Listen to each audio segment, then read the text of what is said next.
Mimi naunganishanga ile mawaya namna hii. Na unajua mimi nashangaa. Mimi nashangaa na hawa viongozi kama huyu ndugu yangu ametoka hapa sasa hivi. Nyinyi mnaongea kuhusu maneno yenye sielewi. Muachaneni na ule jamaa hapa kwenu.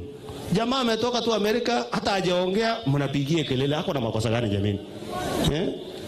Ule mtu anajua na wanajua ile vitu alifanyia nje wakiwa na Uhuru Kenyatta. So watu watulize bole. Mwacha kupigia ule mtu kelele. Hajasema kitu, ameshuka tu, amekuja kusalamia nyanya yake, amekuja kusalamia wazazi wake na sisi. Nyinyi mnapiga kelele, mnapiga kelele mtu hajaongea. Hajafungua mdomo kuanzia afike. Nataka nichukue nafasi hii kuambia watu wa Kisii. Mimi ninajua kwa muda mrefu hii mmekuwa kwa upinzani. Hii ni mara ya kwanza mmekuwa kwa serikali ya karibu kwa miaka ichache iliyo hapo ya nyuma. Nataka mjue na msikie. Hizi mabarabara zinajengwa, hii affordable housing, hii masoko. Unajua watu wengi wanakuwa wakisema uongo, sijui nini, sijui nini. Mimi nataka kuwauliza nyinyi kwa sababu nyinyi watu wa kanisa. Wewe msichana akitolewa leo apate mimba. Hiyo mimba inachukua miezi ngapi? Si miezi 9.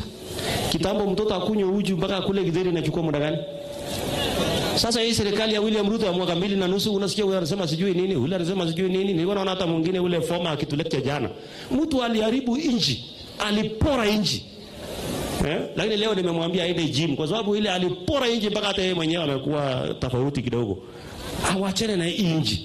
Wacha sisi tuje tushughulikie kanisa, tushughulikie mama mboga, tushughulikie watu wa boda boda, tufanye hiyo ndogo ndogo. William Ruto na Kithure Kindiki wajenge lami, wajenge soko, wajenge mashule zetu, au mawaziri washughulikie watoto wetu wasome.